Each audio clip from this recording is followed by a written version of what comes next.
I'm Judas Iscariot, once a disciple of Jesus Christ.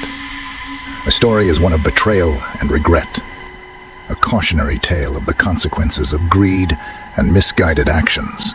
I was chosen by Jesus to be one of the 12 apostles, entrusted with the privilege of following him and witnessing his miracles firsthand. For a time, I was filled with admiration and hope, believing that Jesus would bring about a new kingdom, one that would liberate our people from Roman oppression. But as time went on, doubts began to creep into my mind. I questioned Jesus' methods and teachings, especially when they seemed to challenge the religious authorities of our time. I couldn't understand why he didn't seize power and establish his kingdom immediately. As these doubts festered, another force began to consume me: greed. I was entrusted with the common purse, responsible for managing the finances of our group.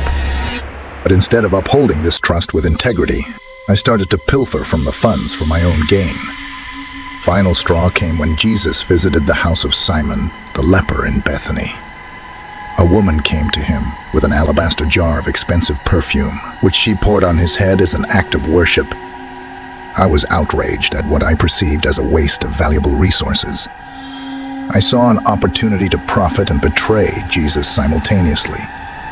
I went to the chief priests and elders, offering to hand Jesus over to them in exchange for 30 pieces of silver.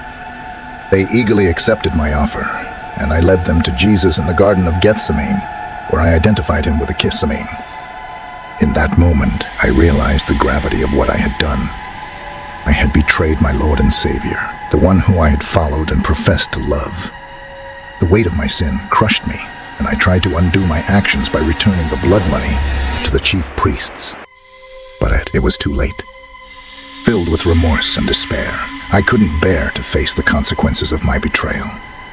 I'm going to end my own life. I will hang myself in anguish and shame.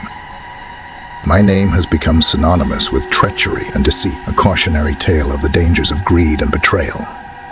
But even in my darkest moment, there is a lesson to be learned. No amount of silver is worth sacrificing one's integrity and betraying the trust of those we hold dear.